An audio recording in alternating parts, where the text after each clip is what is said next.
manifestations of the clinical expressions, clinical manifestations from there to detect which organ has been involved in the disease. So by making the connection, the clinical manifestations, signs, symptoms with the internal organs, we need to know what's the function is what is called the viscera. What are their functions, and which parts or factors are closely connected with those factors. From there, we make this kind of a connection. It's not randomly we say, oh, this manifestation is pointing to which internal organs. It's not like that. It's make the connection. There's a theory to support the system. So we say the major function of the heart. There's two parts. One is governing the blood and the vessel. So anything related with blood and the vessel would be the first organ you would think would be the heart. So it's the heart circulating the blood, and the heart associated with the producing blood. That's one of the major functions related with governing blood and the vessel. Then the second one is housing spirit. So things related with spirit, with mental activities, with sun, with any activities would be associated with the heart. So that's the major functions of the heart. These two we have to remember. And the end of the when you study the Zangfu organs, it's a good idea always go back to this chart to review those factors. So here we say in the 5-element systems, there's a Zang organs, right? So here we say where's the heart? So the heart is here. You see the heart, and there's inside the body there are many factors. Heart, the full organ is more intestine. In terms of the fiber constituents, it's the vessel. In terms of the brilliance is the face. The emotion is the joy. The sense organ is the tongue. The secretions is the sweat. And the voice is the laughing. And the pulse is the surging. So inside those factors associated, more closely connected with the heart. If there's anything wrong with those elements, you're going to think first about is it anything related with the heart? Make that the first thinking. So though there's many possibilities, not when the tongue had a problem, it can be other organs has issue as well. But the first thing you need, the first possibility is the heart. So make this connection. And in the environment, you see the heart associated with the flavors in bitter, colors in red, the change in growth, and the climate in the summer heat, the direction is south, the seasons is summer. Those factors they are more closely connected with the heart, which means they can affect the heart in a good way and also in a bad way. They both possibilities. Both are like too hot. In summer, if it's too hot, our heart is associated with fire, which means that when the fire is too much, when it's too hot, it's actually not good for the function of the heart, right?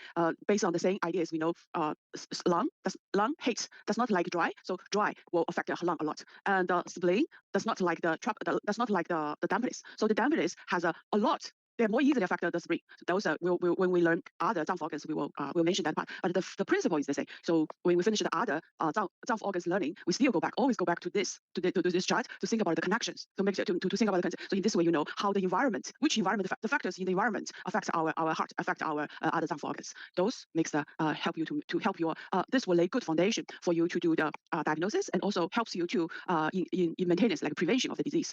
So that's the heart we learned. Now move on. Another organ is the lung. So we quickly said that the lung, the major functions of the lung is the heat. The lung governs the lung governs qi. The qi. It's quite understandable because we breathing at least superficial level. We're using our lung to breathe, and then all other, even though there's 1, 2, 3, 4, 5 major functions of the lung, but all of the others, they are closely connected with the function of the lung governs qi. So let's study in detail. The lung governs qi. When we say the lung governs qi, there's two meanings. One is the lung governs respiratory qi. So that's the you're breathing in and out. That is the breath, the respiratory qi. It is governed by the lung. Further, the lung governs the qi of the whole body. The whole body's qi is governed by the lung. Qi is the most basic substances that the human body relies on to maintain life activities, right?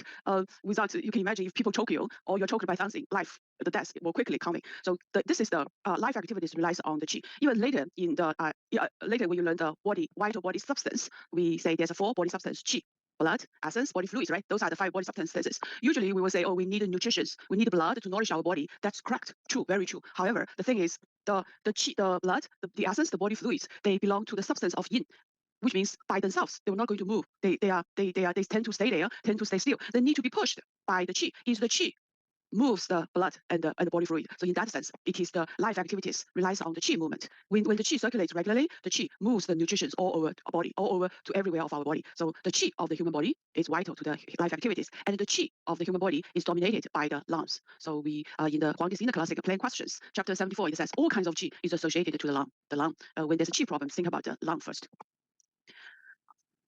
The lung governs respiratory qi, means the lung possesses the action to inhale the clear qi of nature and exhale the turbid qi in the body to achieve qi exchange between the interior and exterior of the body. This one is quite easy to understand. Inhale, what you inhale is the natural qi. Now put yourself in between the heaven and the earth. We are part by the idea of holism. We are part of the universe. So when you say breathe the clear qi, this clear qi is the heavens qi. So the heavens qi is the qi you breathing in, and the earth qi usually is the food. Earth qi transform into the food you consume. So we human rely on the heavens qi and the earth qi to survive.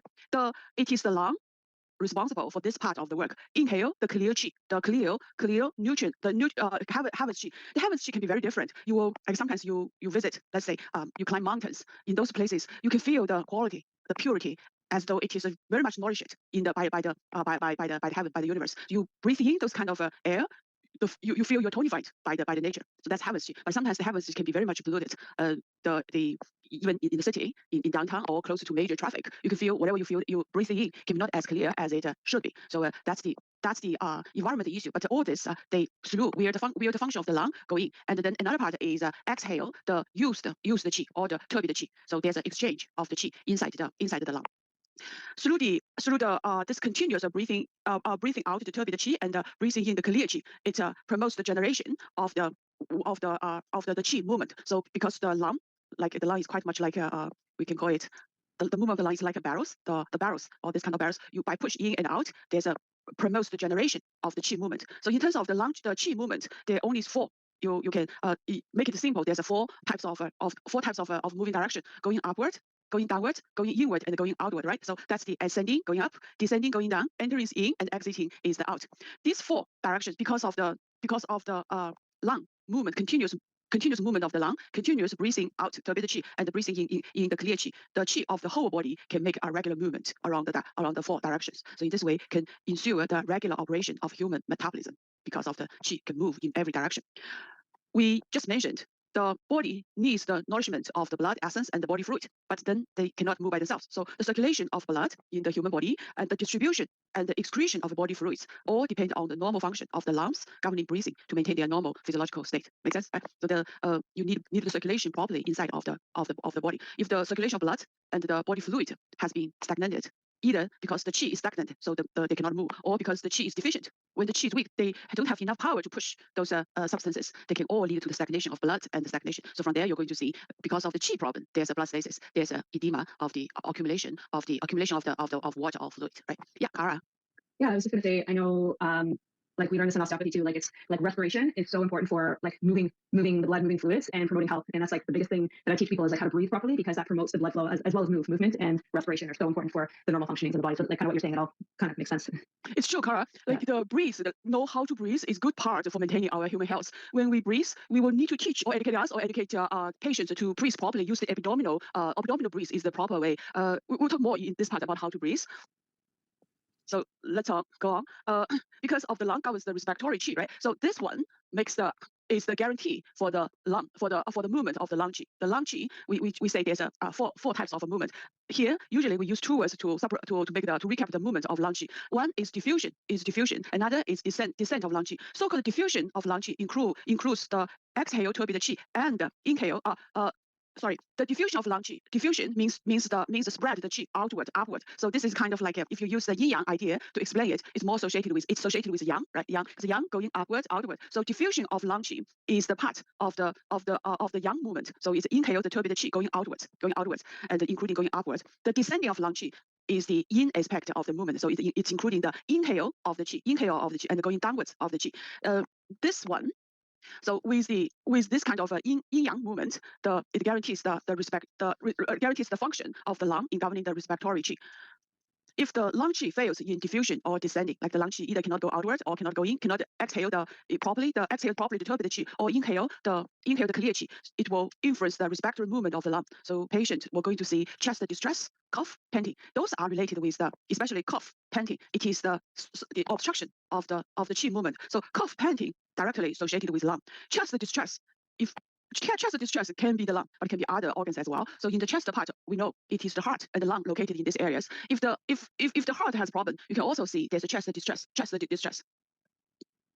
Like along with other manifestations associated with heart, like palpitation, restlessness, right? A lot of dream at night in that part. But if the chest distress only associated with coughing, panting, then you have more reason to say it is the lung has been involved. So when you look at the manifestations, you will sometimes maybe it's a good idea to identify what kind of manifestations specifically associated with which organ, and which manifestations can be caused by many different organs. For the chest distress, the liver channel goes through the head, goes through the chest as well. So if people has a liver problem, will also cause the chest distress. So just let's remember this part. But here, if lung qi fails in the movement of diffusion or descent, the movement is stuck. There will be chest distress. about the regulation of breath, all harmful organs are involved, but the lung and the kidneys are the most relevant. The lung governs qi, and the kidney is the root of qi. So the lungs governs the exhalation, and the kidneys control the intake of qi.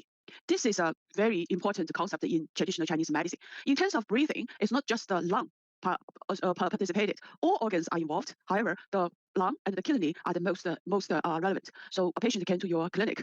If the patient say, I feel difficulty in breathing, they sometimes will complain this difficulty in breathing. The next question you're going to ask is, you feel difficulty in inhale or exhale? Usually the patient will say, oh, I never thought about that. Then they will start to try. Immediately they will tell you, oh, I have a problem of inhale.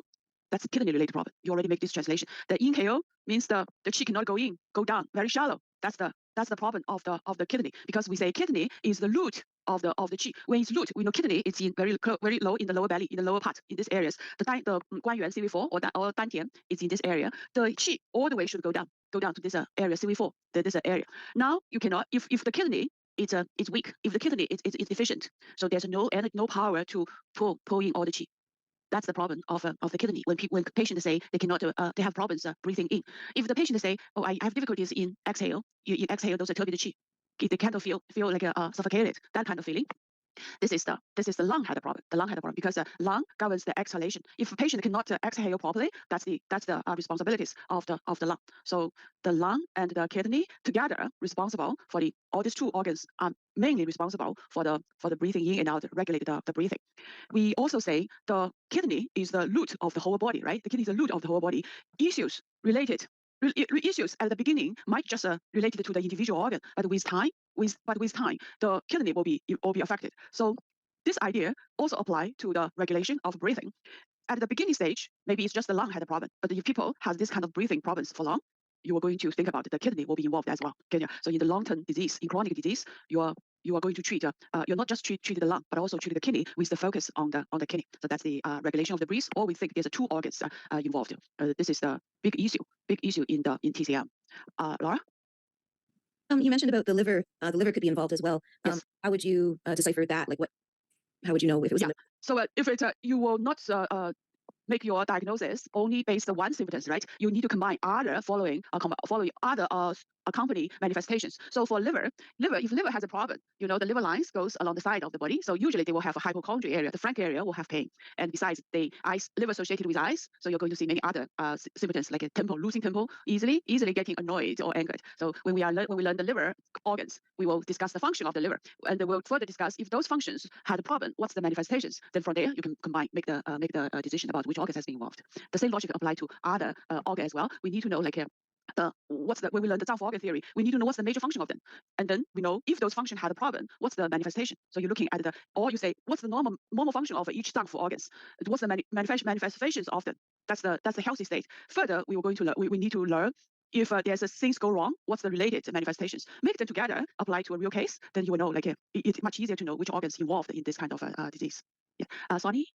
I'm just wondering, like, when we're, starting to diagnose, like, whether an issue is chronic or it's a newer issue with a patient, sometimes patients are not, like, aware of, like you just described, like, when you ask them, is it inhalation or exhalation that's the difficulty, right? Sometimes they haven't thought about really how long they've been suffering with the problem or really describing it very well, right? So how do we determine whether we're dealing with something that is chronic or something that's a newer issue? Because obviously our treatment changes. If it's a deeper issue, we're going to look to the kidneys and to the liver. Right? Yes. So I see. That's a good question. So remember when we learned the yin yang theory, we mentioned in concept saying what's excess and what's deficient. Remember? So excess means the healthy qi is good, and the healthy qi is normal. Just the evil qi, the pathogenic qi is too much. So in that situations, you can see the manifestations of the disease. It's intense. It's the people still healthy. The people still healthy. So you see their face, their movement, their voice, all those issues still going intact. Still have healthy qi. But when it's a deficient stage, deficient means the vital qi or the healthy qi has been lost or has been much damaged. When people don't have enough healthy qi, their face becomes pale, sallow. They will lose their energy. They cannot talk like now I'm talking to you. Use the normal voice. They are much low, much weak, and there's many other things will show. And then you further ask other questions. This is just by inspection, right? By looking at the patient. Then by asking them by palpation, you can find the other information. It will look very different. In acute disease, for acute disease, these people are still healthy. That's excess, not still healthy. The vital qi is still there, so they can fight. And when they can fight the pathogens. But when in a deficient state, they are too weak. The manifestations will not be that intense because like two people, for example, I like to play badminton. If my counterpart is very low has a very bad in playing badminton, there's just no fun at all. You don't move much because you're just killing. But if your partner very good as well, you make a good gain. So you see those intense manifestations, signs, symptoms, signal of that. Yeah. Okay, so I mean that's quite logical then, because for a moment I was just sort of stuck on the idea that diagnosing was so reliant on the patient communicating effectively. But I mean, obviously we're given a toolkit of things to look at, right? Outside of that, so that's just one additional tool is the patient communicating, but we have so many other things to look to determine whether the illness is chronic or not. Yes. Okay, Yeah. thank you. Yeah. Welcome. It's true. So that's about the respiratory part. We say the lung governs the qi of the respiratory qi. Then we further say the lung governs the whole body's qi. This function means the lung governs the production and the circulation of the whole body's qi. One part is about the production. We know the qi is made of two parts. If you say the whole body's qi, one is the primordial qi. The primordial qi is stored in the kidney. That is the one we inherited from our parents. But then there's another part we call the pectoral qi. The pectoral qi, also called acquired qi, is stored in the thorax. In this area. The qi here has two sources. One is from the lung, which is the natural fresh air, the heavens qi inhaled by our lung. Another part is from the stomach and the spleen. So we know spleen is the source of producing qi in the blood, right? So the spleen, the major function of the spleen is transformation. It is the spleens function of transformation, transforms the foodstuff into the foodstuff essence. Then the foodstuff essence was transported. Once it's transformed from the foodstuff to foodstuff essence, it further arises, transport to the lung, mixed with the lung qi in the thorax, becomes the pectoral qi. So this pectoral qi, mainly in this area, in the chest area, from there, there's two major directions. One is going upward to supply the need of the head, but another one is the going down. The lung qi moves the pectoral qi going downwards to the dantian, to the CV4 area, in there mixed with the primordial qi. So that's the reason why we say we have to, it's good for us to train, it's good to train us to breathe using the abdomen to breathe. Because when you take a deep breath, you see the qi all the way go down, more qi go down to mix with the primordial qi. That's when you mix it with the primordial qi, it is when you mix it with primordial qi, the breath is deep, and also the qi are more mixed. Let's put it other ways. The qi is made of three sources. These three sources, of course, you cannot separate them. They are mixed together, but the component will be different. If you can breathe like deeply and make a deep breath, the mixture of the three parts would be better. And also we know the primordial qi has to be tonified by the acquired qi, right? This is from parents, from prenatal. So this essence, or the primordial qi, essence qi, has to be tonified by the acquired qi. The pectoral qi is the acquired qi. When you can take deep breaths, mix them together, the primordial qi can be better tonified by the acquired qi. So take deep breaths is a very good, it's a good training or good way of improving our health. When you think about that, the normal way for abdominal breathing is you think there's a balloon. You can think there's a balloon inside the lower belly, lower abdomen. When you inhale, the balloon go bigger. The balloon go bigger. Think of that. That's the way of it. Inhale. Now you can do it yourself with me. You take a deep breath.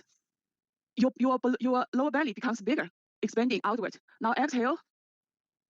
When you exhale, the belly go in. So inhale, belly bigger. Exhale, belly go in this way. When you go in this way, it helps the old days. They say you can think about there's something like a gold inside the belly. When you breathe in that way, you're kind of to concentrate to make the gold tighter, or that part tighter. So exhale, inhale. Another way why you have to breathe, to teach patient like breathe in and out this way. Another reason is when you do acupuncture, you are acupuncturist, right? When you do acupuncture, there's a way of tonifying or reducing, strengthening and reducing according to the breath. By breathing, following the in and out of the breathing, you manipulate the needle. Very typical point. You have to use the breathing method is 1 tiao. So I think it's GB gallbladder 31. Let me double check this part. Sorry, GB30. GB30 we know is here, right? GB30. When you need to use this point, usually this is for chronic disease. When people has bone problems, chronic disease, they will start to feel aching on this area. So it's related with bone. It's a chronic disease. We know this part. Your needle need to go very deep. Usually we use 3 chain needles working on this area. So when you're using these areas, how do you go in with this part? The patient will lying in a side lying on the bed. So when you are needling this point, you go needle in, and you get the qi, get the qi sensation. And now you ask a patient to breathe in. When people inhale, the bellies go bigger, right? The bellies go bigger. So it's going outwards. You wait, and then wait until the patient exhale. We say when exhale, the bellies go in. So when the bellies go in, your needles go in. You're following the belly's movement. That's how you do the needling on GB30 1跳. So usually it's 3 times, like up when it's exhale belly in, you push again, so 3 times, and then you remove the needle. This point you usually don't let the needle stay there, just 3 times, in out, and in out. Then you can pull out the needle. So that's the typical way of doing acupuncture on the 1跳GB30. That one follows the movement of the qi. So when we say the lung governs the whole body's qi, it also governs the production of the qi. The production, lung qi, the lung inhales the natural fresh air, mixed with the foodstuff acid qi, becomes the pectoral qi, and this pectoral qi go down, mixed with kidney qi, becomes the whole body's qi. So in this way, the lung governs respiratory qi, further influence the production of pectoral qi. When the pectoral qi is not sufficient, you're going to see people has a weak breath. Well, the voice would be weak as well, and the pulse would be weak. Another aspect is the lung also regulate the whole body's qi movement. We use a word, say qi dynamic. Qi dynamic refers to the movement of qi. So movement of qi, also called qi dynamic. The primary movement are 4 aspects: ascending, descending, exiting, and entering. Right. So the process of the lungs' respiratory movement is the motion of qi in ascending, descending, exiting, and entering. The rhythmic inhalation and exhalation by the lung play an essential role in adjusting the motion of qi of the whole body in ascending, descending, exiting, and entering. So this is quite like if you think about the lung, has similar functions of the bellows. The in and out pushes the whole body, the qi, not just running in the lung system, but the whole body. The whole body relies on the lung to make the lung qi movement, make the qi movement. So we say, in this sense, we say the lung regulate the qi dynamic of the whole body. The relationships between the functions of the lung governing respiratory qi and the whole body's qi are quite related and inseparable, right? The entire body's qi movement mainly depends on the function of the lungs governing the respirations. And on the other hand, the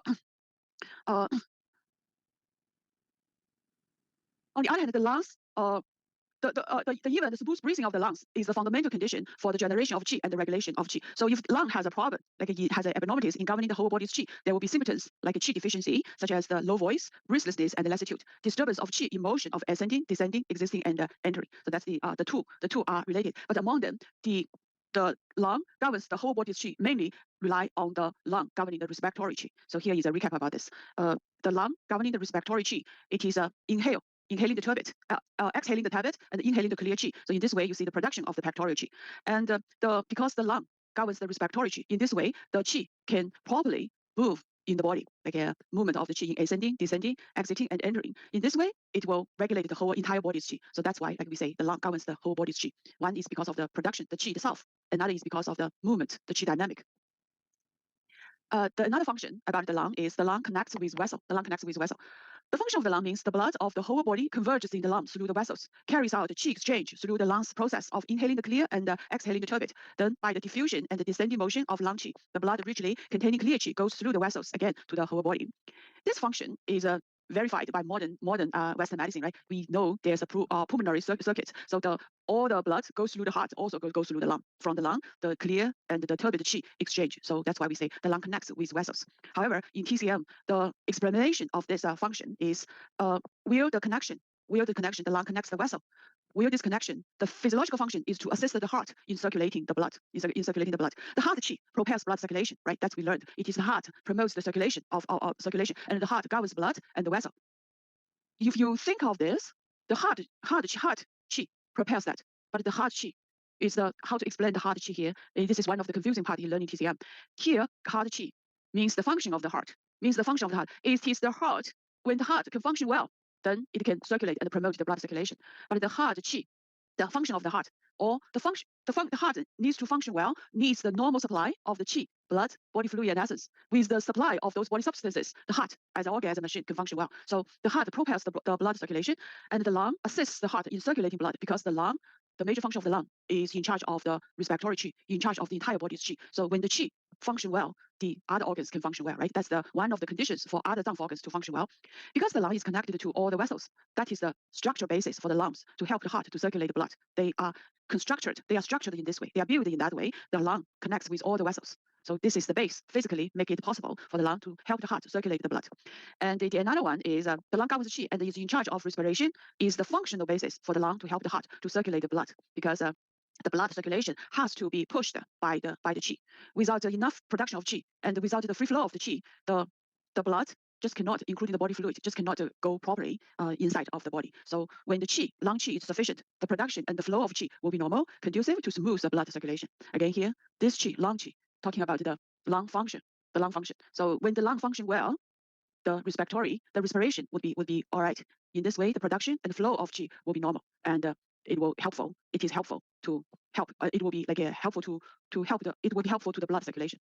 This is the lung qi, heart qi, and sometimes we talk flow of qi. So this is for this part. Each time you think about zang qi, zang organs usually refers to the function of the zang organs, but sometimes we use the qi in the meaning that the qi is one of the body substances, The four body substances is the qi, blood, essence, body fluid. In these body substances, that's the qi. So this qi is related to blood, body fluid, and essence. Usually, to make it simple, we just say qi, blood, qi, blood. That's a simple way of saying. It's actually talking about the yang and the yin, talking about the qi as a driving force and blood as the yin liquid. So in that sense, we say qi, blood, qi. But sometimes, without warning, they just say zang qi, heart qi. So that sense, the qi is talking about the function of the zang organs. Trying to think about when you read, trying to understand what's the context of discussing the qi. The qi used widely in TCM. However, you will need to know like the context, the meaning. Once you know that, it's much easier to understand the TCM concepts.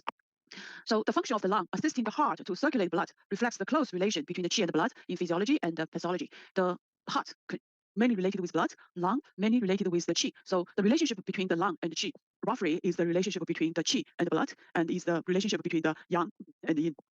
So that's the one, like how the lung assists the heart in circulating the blood. Here, let's talk about the lung controls the diffusion and the descending of qi. Yes, Kara. Yeah, I was just going to ask, just based on what you just said. So in that case, the lung, because it's doing more of the action, is that the yang, and then the blood is the yin because it's the substance. Is that kind of what you were saying? Because the lung does more of the action of promoting the circulation and pushing the blood.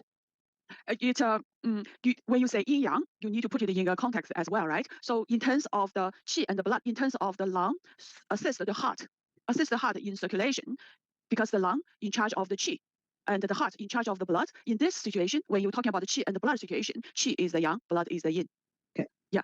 If you talk about the relations between lung and the heart, we know that there's the anchor. When the anchor different, you draw different conclusion. You said heart, we say heart is the yang inside the yang, and the lung is the yin inside the yang. That's different angle to take to talk about this. Yes. Yeah. Okay.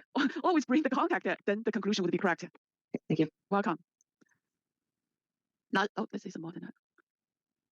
So another function is the lung controls diffusion and the descending of qi. This one is talking about the movement of the qi. The lung qi has two types of movement. One we call it diffusion. Use the word diffusion. Diffusion includes diffusion and dispersing. So when you I think for me, I would think it's a straight translation, because in Chinese words, there's two words, xuan, and the other word is fa. So they use diffusion and dispersing. But no matter what, this is talking about the movement of the lung qi going upwards and going upwards and going outwards. That's what the diffusion means. Another one, su jiang, the descending, has the meaning of downwards, inwards movement plus purifying function. The lung are at the top, right? When you look at the anatomy, the lung is at the top. So the lung qi movement is both diffusion and descending, with the descending as the main style. Lung is here, but we still have the head at higher place. The head has to be nourished as well. So the lung qi has to go upwards. There's a body surface, so the lung qi has to go outwards. That's called diffusion. And major parts are downwards. The lung itself is already very, very occupies a high position. So the lung qi has to go downwards, and has to go inside, which makes the descending is the major style. In this chart, we call it the circular movement of zang qi. In this one, heart and the lung occupies the higher position in the body. So the higher part has to go down, just like the heavens qi need to go down, the earth qi need to go up. In that way, the yin yang has a communication, then life can be sustained. So lung qi, we call here lung qi going downwards, It's not because the lung only going downwards, it also go upwards if it has the diffusion function. But the major style is the downwards. So this is one of the difficult parts of learning TCM is they say, when you look at this chart, don't argue, say, oh, you're wrong. You say the lung, you only put the lung qi going downwards. The lung can go upward as well. It is true. It's just like the major part. We're looking, we're trying to kind of like you need to go look through find out the root of the problem. Sometimes you need to put aside many distracting or minor manifestations aside. Grab the main idea, like a human. As we are human, any person has a good side, bad side, right? So as long as you like the good side, those minor disadvantages or minor problems, issues, it would not be a good. We're not going to distract you. You just see the major aspect, the major characters. So for lung qi, we say mainly it's going downwards. Lung qi must be purified and descending to maintain its normal physiological function. If there's a stagnation in the lung system, you're expecting to see the cough, because lung has all you see Another example is like sometimes you swallow, when you eat, the food is supposed to go to the esophagus, but sometimes by accident the like a rice or some food stuff go to the breathing air, the air tract, it will causing dramatic coughing. It's because the lung has the purifying function. So this purifying function, trying to keep the breath tract clear. If there's foreign things, the food stuff that's extra, including like edema, phlegm, extra water, those all makes the all the dry evil. They all causing the coughing, causing the manifestations of coughing because the descending function has been disturbed. That's the movement of the lung qi upwards, downwards. So when this lung can function well, the blood, the body fluid can be circulated and descend to everywhere of the body, including the head, the body surface, and the inside organs, tissues, and downwards the lower part of the body, makes the blood circulation and the water circulation normal. The diffusion of the lung, we say, includes the diffusion and the dispersing. These two, diffusion and dispersing of lung qi, means the lung qi can diffuse upwards and disperse outwards. The major function of the lung qi in diffusion is inhaling turbid qi in the body, transporting the foodstuff essence and the body fluid, transported by the spring upward to the head and the face, outward to the surface of the body. Even the foodstuff, like the foodstuff essence and the body fluid, are transformed by the spring. It is where the lung function to transport to other part of the body. The spring, the spring and the lung and other organs, they work like a team. So once it's transformed by the spring, it sends up to the lung, where the lungs function, the diffusion function, that sends the nutritions all the way up to the head and to the body surface. Another function of this is diffusing defensive qi to the body surface, to warm the muscle and the skin, to regulate the opening and the closing of the sweat pore, to control the excretion of sweat. So this one, we're talking about the lung qi and the defensive qi. First, these two are different. Lung qi is not the same as the defensive qi. We say defensive qi is the qi running outside of the vessel. Inside the vessel is the nutritive qi. Outside the vessel is called the defensive qi. So you are actually talking about a different concept. The lung qi is talking about the lungs function, and the defensive qi refers to the qi running outside of the vessel. Those are two different concepts, right? So once we say the defensive qi in the daytime running in the superficial part, in the yang channels, but at night it moves along in the 5 zang organs. So for the lung, for the defensive qi to reach the outside, you also need the lung function well, because lung in charge whole body's qi, which means that it also in charge the nutritive qi and the defensive qi. For the movement of the qi, you need the lung function well. When the lung function well, it can diffuse the defensive qi to the body surface. And the defensive qi, once in the body surface, it will protect our body, defend the pathogens invading our body. So that's the one. The diffusion function in our body helps one is inhale turbid qi, and also helps transporting the foodstuff and the body fluid to the head and the face, outside to the body surface, and then the diffusion, the defensive qi. So when you think about this, if the body surface, has problem, if the like, for example, outside is very cold, it affects the defensive qi. It will also affects the lung qi as well, because it's the lung qi moves the defense qi outwards. Final, you have a question? Yeah, I have a question about qi. So does qi have different shapes depending on its function? And it's like not different shapes necessarily, but like different properties based on the balance of yin yang. So like defensive qi has like an outside layer that's like points outwards, like an inside layer that's magnetic, and then like I don't know, kidney qi is more like blocks, or like earth, like because it doesn't move as much, but it's more like storage qi. So does qi have like different shapes and properties, or is it all just like circle this way, circle that way? No, qi has different functions. It is, qi has different functions. But first, I want to say, if you have questions, you can raise there's I think there's a button, you can raise it. Now I'm just looking, I see your video, I see your video, so I see you raise hand, but I can only see 1, 2, 3, 4, 5. I can only see 5 people at one time, so a lot of people I just cannot see it. If you raise hand without raising the button, I might just miss you. So just let you know. You either just cut in, no problem for that, or raise hand, then I will notice that part. Okay, yeah. So okay. So back to the question, the qi has different functions. Like defensive qi are more on the defensive part, right? That's understandable. I'm asking if, like, for visualizing, if it has like different shapes. Like if I want to visualize like shapes like square or like triangle or like circle. Oh, qi is invisible. If you think about qi is invisible. You got what I mean? Qi is invisible. So when it's invisible, there's no shape. Kind of like water. Does water have shape? No. But depending on which container you put the water in, the water is the shape of the container. But actually, the container's shape is not the water's shape. Yeah. Okay, yeah, that helps. So that's the welcome. So that's the function of the lung qi in diffusion. If the lung qi fails in diffusion or has disorders in the diffusion function, there will be manifestations of shortness of breath, chest depression, cough, right? The aversion to cold and hydrosis, like no sweating. The first 3 is easy to understand. Shortness of breath, because the breath was obstructed. Chest depression, easy to understand, right? It cannot flow smoothly. Coughing. But aversion to cold are more associated with the defensive qi. When the lung qi is deficient, it will have less ability to push or spread the defensive qi to outwards. then in this way, the superficial layer cannot be properly warmed by the defensive qi. So there's by the yang qi, by the defensive qi. So there's an aversion to the coat.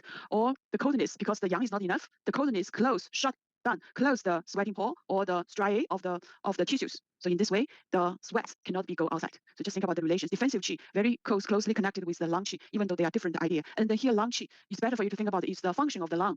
The function of the lung, if the function of the lung has a problem in diffusion, there's these three types of a problem. Mainly, these three parts will show up.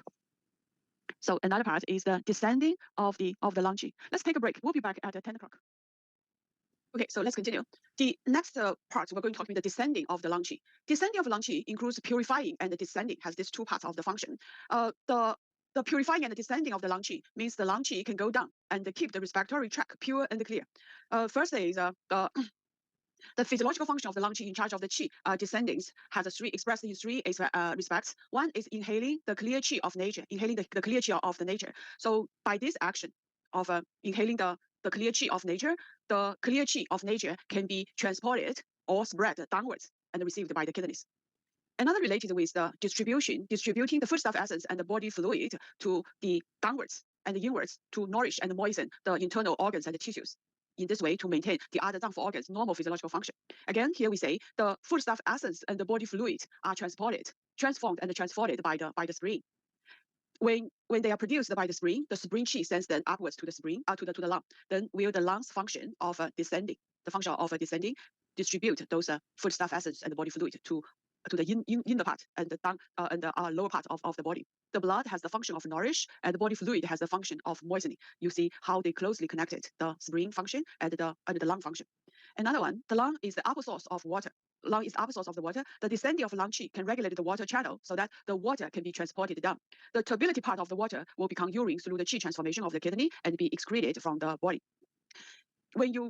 Sometimes people have difficulties in understanding why the lung is associated with water, right? They think the water, it's understandable to think about it's related with the spleen, because spleen, they make the transformation, make the water, the drink they transfer the water into the body fluid, or the kidney. Kidney itself in charge of water. The kidney is the water organ. So by the function of the kidney, there's a qi transformations. But where is the function of the lung? Where's the function in terms of the water distribution? The conclusion is the lung is the upper source of water, because the lung is in the higher part of the body. Its lung occupies the highest position of the body. The lung qi going downwards.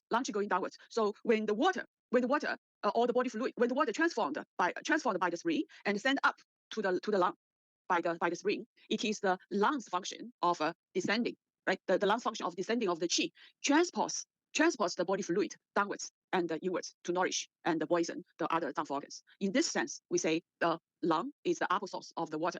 First, it occupies the highest position. Another is, it is the lung qi's descending function pushes the body fluid and the blood all the way go down, all the way go down. Again, the body fluid by itself will not going to move. It has to be circulated by the qi. So it's the lung qi makes them downwards.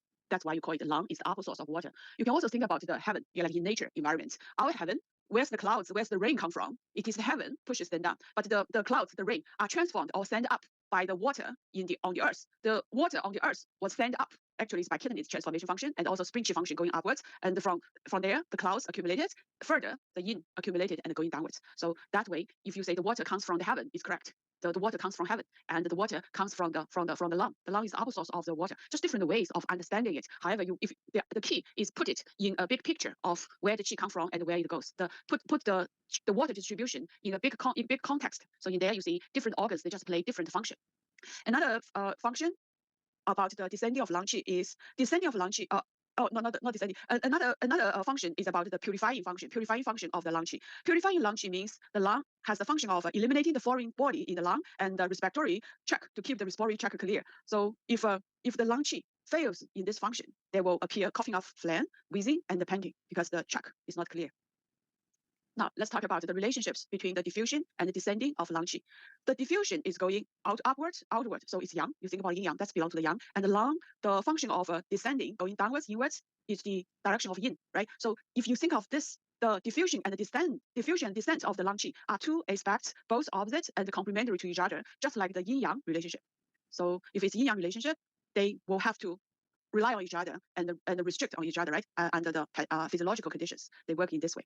Under pathological conditions, they often impact each other. For example, Dispersing and expelling turbid qi creates the conditions for inhaling and the descending of the clear qi. They work like a pulley. If one cannot go like a exhale, like if the lung qi cannot has a disorders in exhaling, then the inhale cannot be realized accordingly. So the other way is the same. If the turbid qi cannot be excreted out of the body, then there's no space for the clear qi to be like inhaled in. So these two relationships, they are related.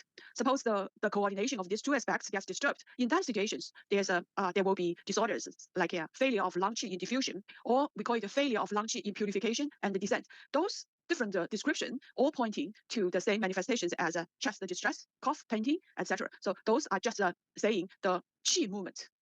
It associated with lung, it associated with qi movement. So in this sense, it is the lung qi has a disorder. That's the relation of them. They are related. Now let's talk about another function. The lung smoothes water passage. So the lung participates in the water distribution. Mainly it's for dredging and regulating. So when you say dredging and regulating, it's actually talking about the qi, how the qi moves in this qi participated in this function. The lung in charge of the whole body's qi, and the qi pushes the circulation of the water. So that's why here is dredging and the regulating. We're not talking about how much water inside, is the water amount enough or not. It's not about that. It's about how to push the moving. That's the aspect of the lung. Water passage refers to the passage for circulating and excretion of water. When you say, maybe people will ask, where is the water passage? In this one, just think about it. The water has to reach every tissues in our body. Make sense? All our tissues cells has to be nourished by blood and also by water. So water goes everywhere. The waterways, it's the meridians. It's actually the meridians. It's in between the muscles, tissues, bones, everywhere. So the waterway, they have a big waterway, like the big meridians, and also they have the smaller ones. They go no matter where it goes, no matter where, they must have the blood and the body fluid to nourish them, to moisten it. So the place where outside of the vessel, the spaces outside of the vessel is the place where the body fluid goes. That's called water passage. Another name is a triple energizer. Sanjiao is the water pathway. Look at it. We haven't learned the meridian yet. But the idea here is the sanjiao is the pathway of qi and the body fluid movement. So the water passage actually refers to the sanjiao. This function connotes the lung possess the action to dredge and regulate the distribution, circulation, and the excretion of water in the body.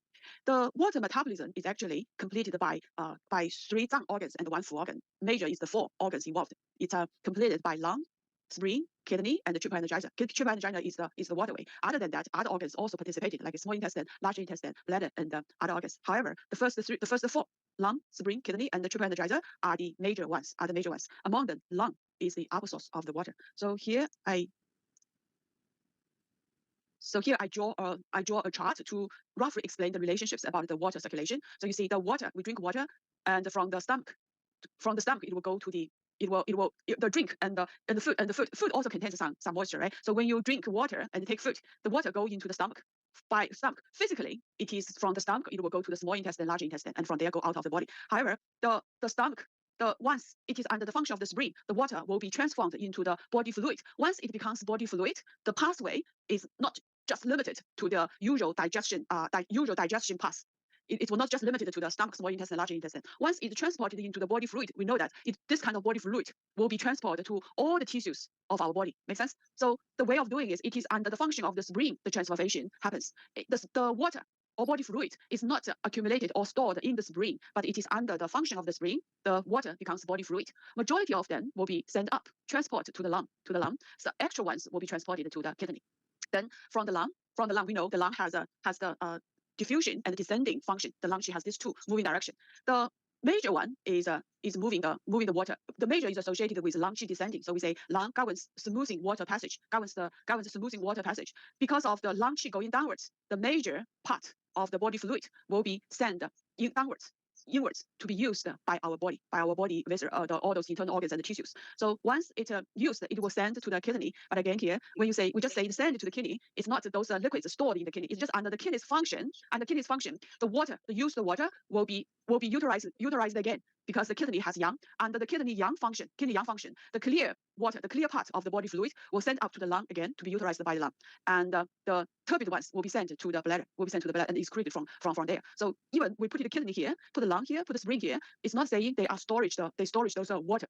No, they are the zang organs. So zang organs, they only store acids. No extra water will be stored in those zang organs. If there's no water stored in the lung organs, then where is the water? Where's the water stay? So the water stayed on the road, on the water passage, on the Sanjiao. Think about the highway. You know the highway. Our highways, there's so many cars moving along on the highway, so they just keep on moving on these areas. There's some parking lot.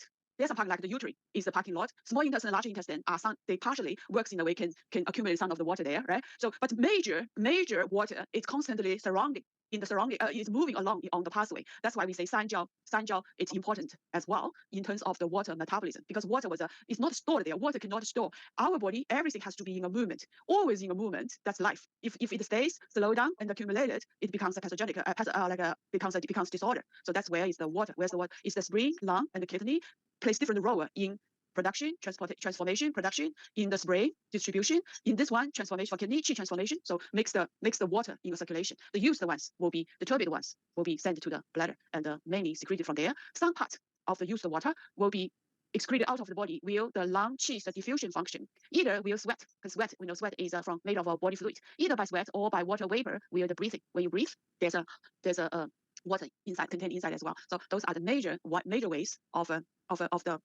water, use the water out of the body, and the stools can contain water as well. So, but the major ones are these three. So from this you can know that the lung smooths the water passage, and it plays important role in the water distribution. The major ones is the lung qi going downwards and pushes the water from the heaven to the earth, from the upper part of the body to the downwards of the body. The function of the lung in smoothing the water passage is achieved through the diffusion and the descending function of the lung qi. So we said that diffusion part of the lung qi is diffuse the body fluid upwards to the head and the face, and disperse the fluid outwards to the skin surface. So by with this function, the extra water can be excreted out of the body via the format of sweating, and also via the sweating, and also via the breeze, the vaporize the water through the inhalation. This one by diffuse the defensive qi to control the sweat pores opening and closing, regulating the sweat excretion. By descending and the purification function, it is to transport the fluid downwards to other viscera and tissues to moisture the other viscera. The used body fluid would be transported via the system into the kidney.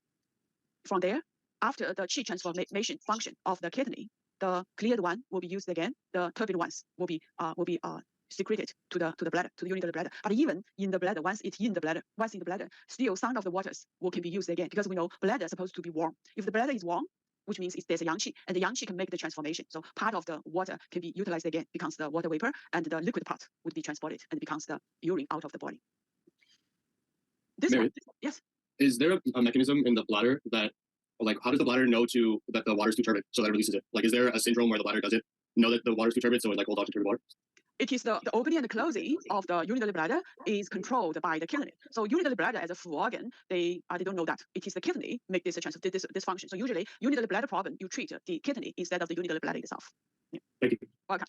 So this chart is actually another version of this chart. The point here is I want to show you if you relate the body with human in nature, a human in between the heaven and earth, the lung is in the upper part, so it's going downwards, and the spleen and the kidney is the earth, kind of like the earth qi going upward. With the upward going and the downward moving, there's a circulation made, so it fulfills a circulation of the body fluid.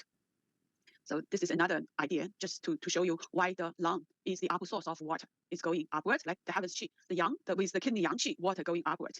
And then from there, the lung is supposed to be clear and cold. Lung is the metal. Metal is cold. Anytime you touch metal, it's cold, right? And the cold it's in the high sky, so the yin, cold is yin. The yin going downwards makes the water going down. In this way, it makes a circulation of the water distribution. The clinical manifestations of dysfunction of the lungs in smoothing the water passage will show will show symptoms like the disorder of water, dampness, phlegm, and the stagnant fluid.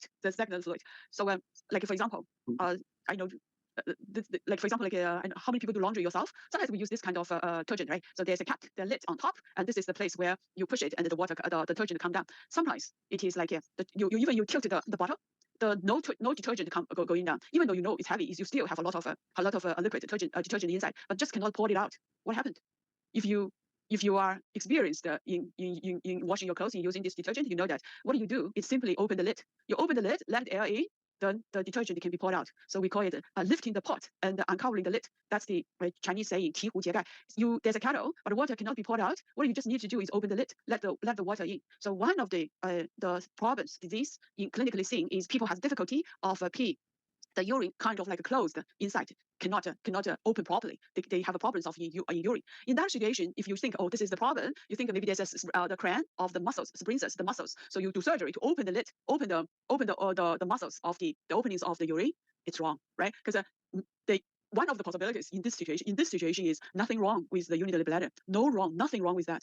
It is the liver, it's the lung qi had a problem. The lung qi is deficient. So if you can reinforce the function of the lungs in diffusion, the problem solved. So even though clinically it's the urinary bladder problem, the urine closed, difficulty in urine, but if you look closely, the problem relies on the lungs. The lung qi, the diffusion function has a problem, causing that kind of a problem. So isn't that the TCM comes from common sense? You use this, the lifting the pot and uncovering the lid. Use this method, you can solve problems like the urine close, the difficulty in urine, or even the fluid retention or edema. Because edema also is the water cannot be poured out of the body. That's why you need to do syndrome differentiation. In the introduction part, we say syndrome differentiation. You look at the different manifestations to find out which organs involved. Whether it is the lung, or the spleen, or the kidney, or the sign jaw had a problem. Yes, Kara. I just have a question. Can you explain the smoothing the water passageway concept again of the lungs? So, sorry. That's because water in the south cannot move, right? Water by itself, water is in. They were not going to move anywhere without the pushing of the qi. So the lung qi has the function of going downwards, inwards, upwards, and outwards. So the lung qi pushes the liquid body fluid moving to supply, to reach everywhere of the body. So in this sense, we say lung smooth water passage. Thank you. Okay. Now let's talk about another one. Is the lung regulates all physical activities. This function refers to the roles of the lungs in assisting the heart in governing and regulating the physiological functions of qi, blood, body fluid, and various staff organs in the whole body. You usually, when saying this, it is because I think we hear in the Huangdi's Inner Classic, they usually compare the Zang organs, like the managing of our body, with governing a country. So your body is a country. If you think about that, the heart is the emperor.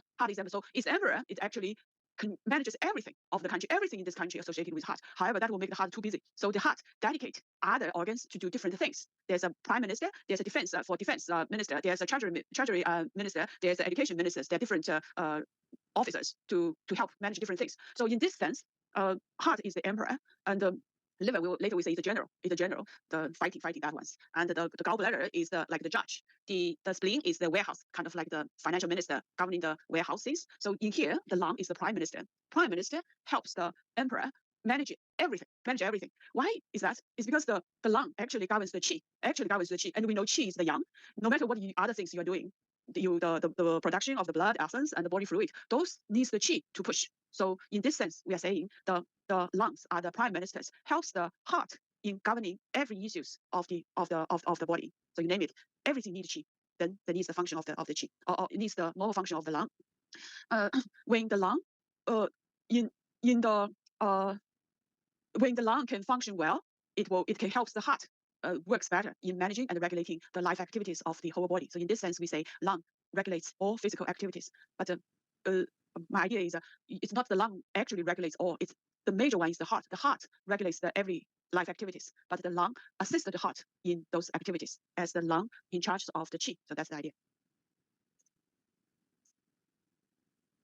Lung regulates all physical activities reflected in 4 aspects. One is lung governance respiratory qi, regulates the qi dynamic. We already talked about that. The lung assists the heart in circulating the blood, and the lung regulates the metabolism of water through the diffusion and the descending of lung qi. So in conclusion, it's the lung regulating all physiological activities is a high-level summary of the main physiological functions of the lungs. When the lung can fulfill all the functions, all of its functions, then the body's activities would be normal. So that's about the function part of the lung. Again here, the major functions of the lung. The key is the lung governs respiratory qi, and the lung controls diffusion and descending of qi. These two would be the most important characters or functions of the lung. It governs respiratory qi and responsible for diffusion and descending of qi. Everything else is built on these characters, including like associated heart circulating blood, including smooth the water passage, including regulating all physiological activities, are all based on the lung associated with qi. The lung governs respiratory qi. When the lung governs qi, with the lung governs qi, the other functions can be realized. Make sense? Any questions? Now let's talk about the physiological characteristics of lung. Lung is a canopy. So this one, canopy is like this one. So in old days when the emperor are traveling, they always have this big umbrella on top of it to protect. So big to protect the other viscera. So the lung is in the highest position among the viscera, covering and protecting other viscera, resisting external evils and commanding the qi of the whole body. When the lung qi is smooth, the qi of the 5 zang organs and 6 fu organs will also be smooth because the lung governs the qi. So when lung function well, other organs usually can function well, or will have an effect on other organs. Lung is a fragile, delicate organ.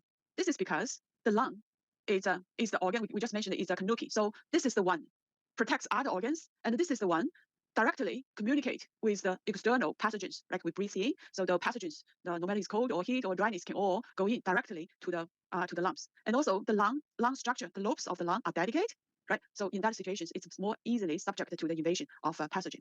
Regardless of external factors, internal injuries or lesions of other organs, it's easy to invade or involve the lungs. Therefore, we call it the lung is a delicate organ or fragile organ. It's because they are easily connected, easily damaged. Like lung, you see, spring will affect the lung. When the spring provides the source, of the qi for the lung. So when the spring is also the mother of the lung. When the spring has a problem, the lung will have a problem. On the other hand, the subordinate of the lung, which is the wood, this is a very bad tempered subordinate. The liver can easily go disorder. When the liver becomes tough, it's really hard to manage it. So liver problems can easily damages the lung.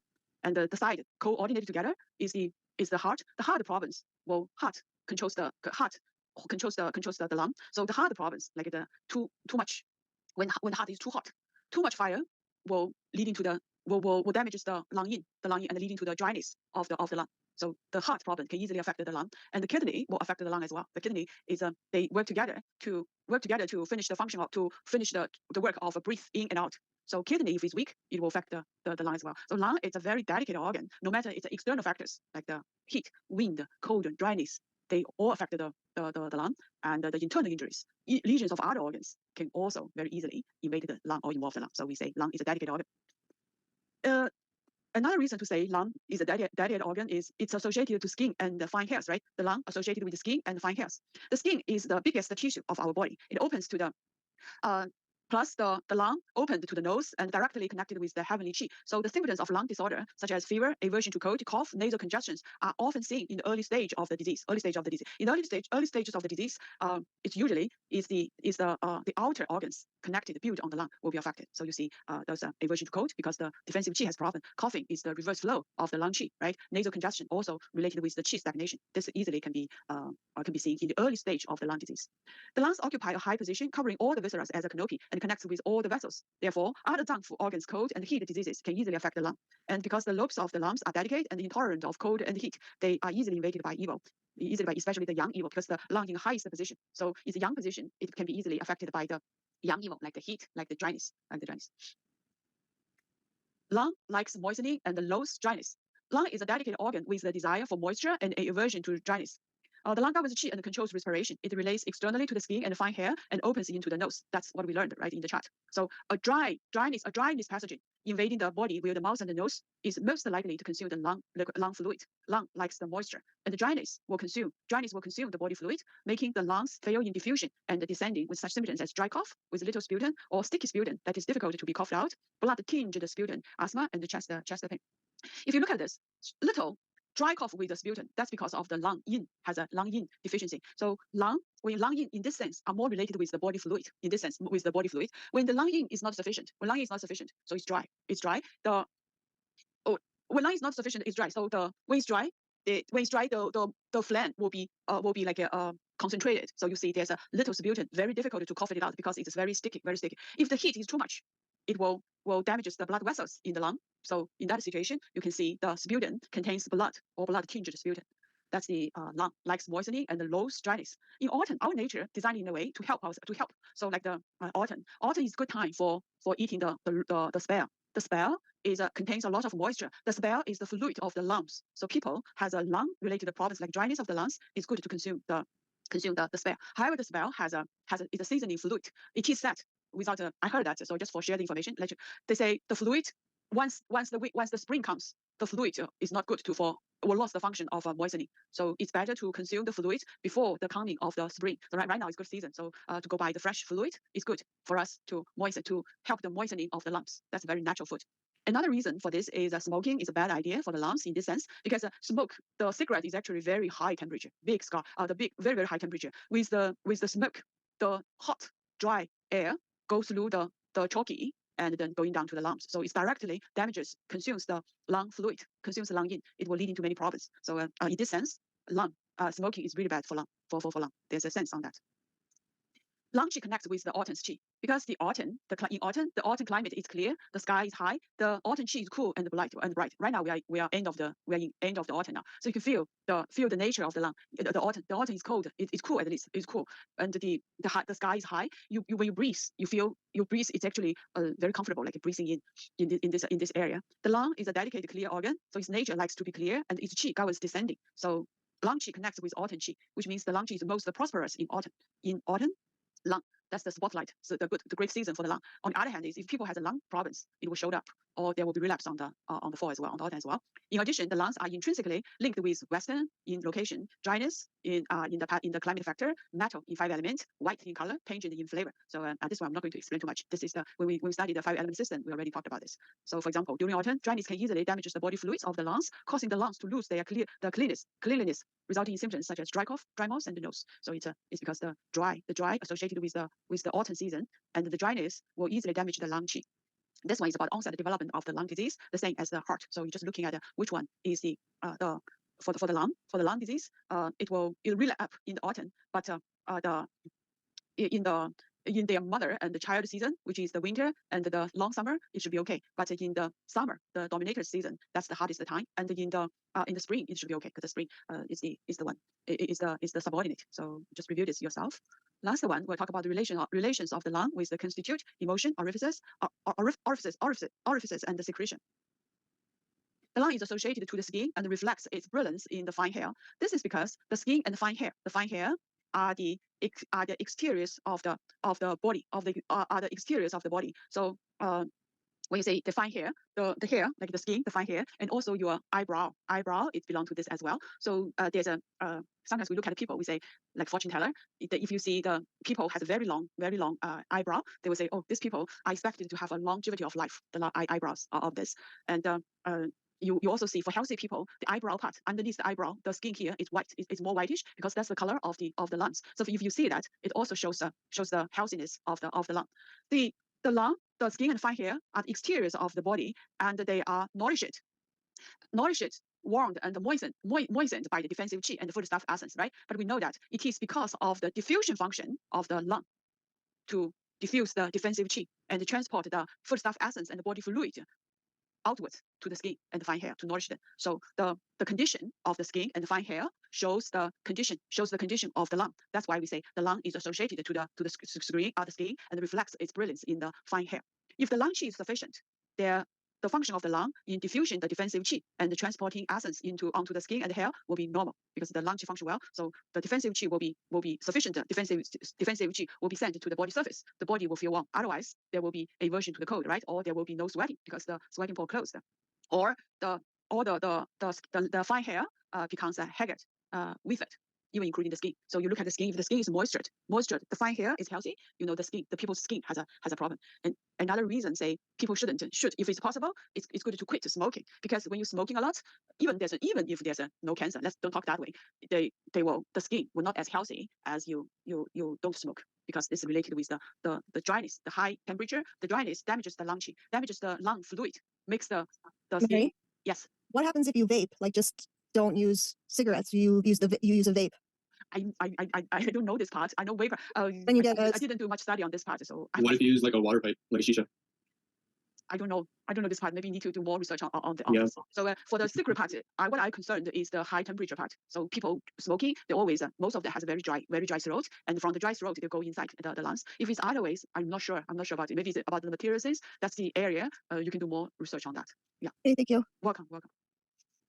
So that's the skin. So skin is actually it's not the compact ones. Skin, it's it's a skin. There's many openings on top of the skin. So on those sweating pores, it's also the space for exchange the qi. So we call it, sometimes we call the sweat pores qi doors. They're like the doors of the qi. The qi is opening and through with these areas. The nose, mouth are the space, are the bigger space for the qi entering and exiting, but not all. The sweating pores also. If people like those artists, the street artists, sometimes they paint themselves. If they just paint on their clothes, it's fine. It's better. But if they actually paint on their body, the real paint directly on the skin, close all the sweating pores, only leave like the nose and the mouth open. That's very damaging.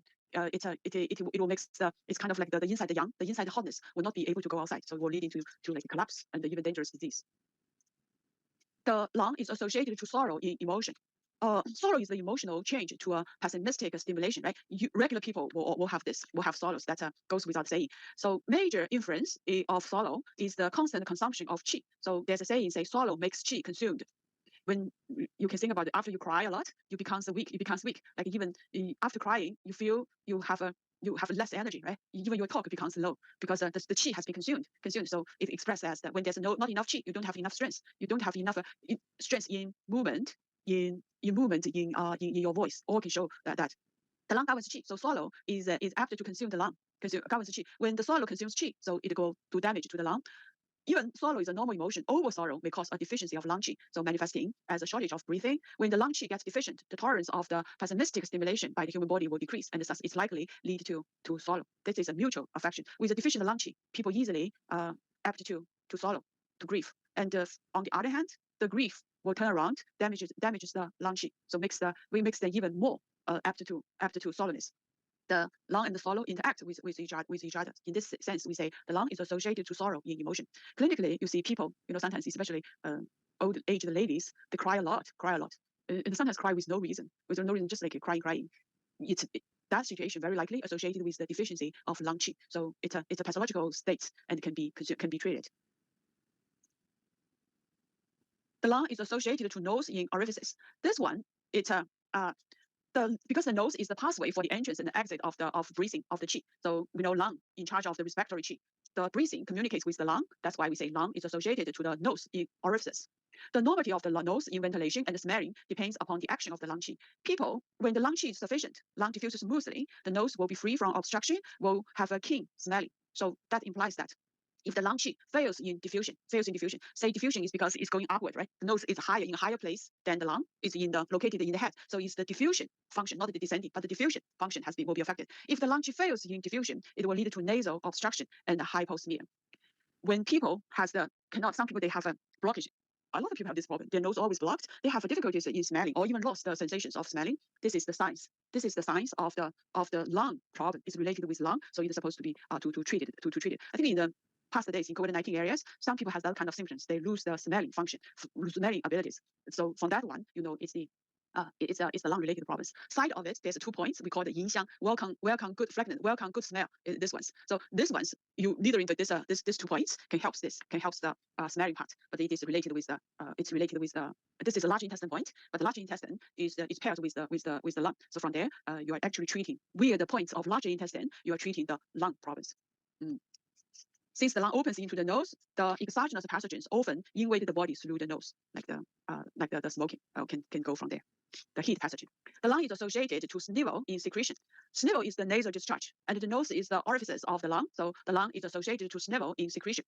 When the essential qi in the lung is sufficient, the snivel moistens the nasal cavity and does not flow outward. So usually you don't see the runny nose. This is why it's interesting to say when we learn the heart, we say sweat is from the body fluid, right? Here we say the snivel is associated with essence. That's a very interesting part. That's why you see the essence is our brain is the sea of mallow. Is the sea of mallow, and the mallow are produced by the essence, right? So when we know the openings of the nose is connected with the brain. So the TCM idea thinks the snivel is associated with the essence. If people always has the problems of the runny nose, so they are actually consuming the essence unduly. You are not just it's not dirty things. It's not more than just dirty. If you look at the nasal discharge, you might think, ugly. However, constantly doing so, like life, some people they just cannot always have the runny nose. That's a disease has to be treated. Otherwise, it will lead into with the decrease of the essence. There will be less nourishment of the of the brain, leading to the emptiness pain of the head, bad memories, right? Those are, and leading to the healing damage. So it's a big thing to think about, because the snavel, the snavel connects with the essence chi. If the lung is invaded by cold pathogen, it will cause clear nasal discharge. If the lung is invaded by heat pathogen, it will cause yellow and thick nasal discharge. If the lung is invaded by dryness pathogen, it will cause dry nose. So by looking at the nasal discharge, it helps you to understand it is a heat syndrome, or it's a cold syndrome, or it's a dry syndrome, right? So this is another aspect we ask ourselves or ask the patient a lot. When you have a clear, large amount of just runny nose, that's the cold caused by cold. Usually it's caused by cold pathogen. So you're going to use warm nature medicines to treat this problem. But if it's like a yellow, thick, sticky nasal discharge, we know it's a heat syndrome. It's caused by heat. If it's caused by heat, you still use warm medicine. That's wrong. In that situation, you need to use cool medicines. And if it's caused by dryness, you need to moisture it, increase the in to moisture it. You see the just by simply looking at the discharge, it gives you many informations. Cara? Yeah, I just wanted to say, like, this, as soon as like the cold weather comes or hits, like I go outside in the cold, and even starting in the season, like my nose is like I'm always blowing my nose, and even sometimes inside. But as soon as I go out in the cold, it's just like clear, like runny nose up. Like I always blowing my nose. So I was just wondering if it's a cold pathogen, or if it's just like is my lungs or my nasal passageway sensitive to the cold, or That's a good question. Lung is a sensitive. We say lung is a sensitive to the heat, right? To the dryness. Let me put it back. that too. Actually, I get more congested as soon as the heaters come on in the house and the moisture in the air is gone. Yeah, so that's the one side of the story. Another side, we say the lung is a fragile organ. It is also very sensitive to the coldness. So the saying says 心寒 something. So if people wear not enough, like body coldness, not wear not enough, plus they eat cold food, these two together damages the lung. So coldness actually damages the spleen, and wear not enough, feel cold, also damages the lung. So usually when you wear clothes, you will kind of use extra clothes to cover the back. You know, the upper part of the back, the back sue point is here. The back sue point is here, and there's another several points related with the lung. So usually you use scarf or extra clothes to cover this area. When you close these areas, you can see the symptoms will be reduced. Try. Yes, I'm always this in the winter. I'm always cold. Yeah. But however, it's this part, the back sue part, not the front part. The front part more is the heart. So heart don't like hot. You open the front part, because the heart don't like too much heat. You need a coldness for the heart, but you need warmness for your lung. So you cover the back part. It will be more straightforward to the point. I think that's all for the lung part. Here is yes, go ahead. Can I ask a follow-up question? So if the lungs are having a hard time maintaining equilibrium in the nose, could that also be the kidneys? Hard to maintain what? Balance. If it's winter, right, but the person has healthy lungs, but they're still having like a runny nose, could that be because the water regulation in the kidneys is off? The province has a different layer. So they at the beginning is just at the first stage is just the nose, skin, fine hair, defensive chi has problems. So you show the runny nose. Not necessary. The pathogens has not go deep yet. The lung has not been affected yet. So that's the exterior syndrome. Once the internal organ be involved, it becomes the internal syndrome. So it's related with lung. So in your treatment for that kind of disease, like you said, the runny nose, you will maybe keep warm. Is good enough, or you treat from the lung and the large intestine channel to treat the problem. But once the problems go deep, it affects your lung, it would be already, the vital chi would be already deficient. That becomes a deficient type of problem. Yeah. Okay, there'd be more complications because if it was the kidneys would be deeper. Thank you. Yeah, kidney involved or not, we'll need to see if there's a kidney related symptoms associated. Yeah. So here is the recap of the lung. Please take a look. It just covers everything we already said in this part. So let's take a break. We'll be back at 11:30. Okay, let's continue. I read a little bit about the chat box. So there's a very interesting idea saying, I gave an example about the highways, right? The highway is actually the water passage. So the water running continuously in the water passage. The idea is sometimes the highway is so crowded becomes the parking lot. It's true. In that situation, in human body, that part becomes the edema part. So the water are stuck there. With the time, it can be concentrated, right? So there's a retention of the fluid.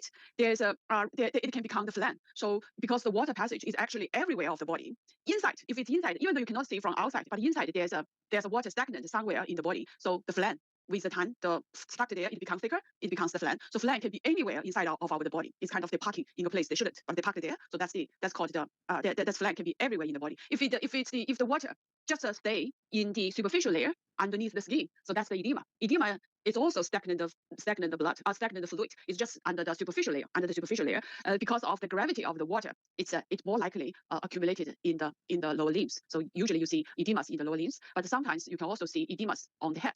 When it's accumulated on the head, it's more likely associated with the function disorder of the function disorder of the lung. The lung chi is not the diffusion function of the lung chi has a problem, leading to the connected with the stagnation of the fluid in the head. So you say people has a puffy face, has the even more severe has the edema of the on the head, whole head becomes swollen. So it is the disorder of the water distribution states in the water passage, just like the highway becomes the some part of it becomes the parking lot. So that's the stagnation. That's exactly what the stagnation means.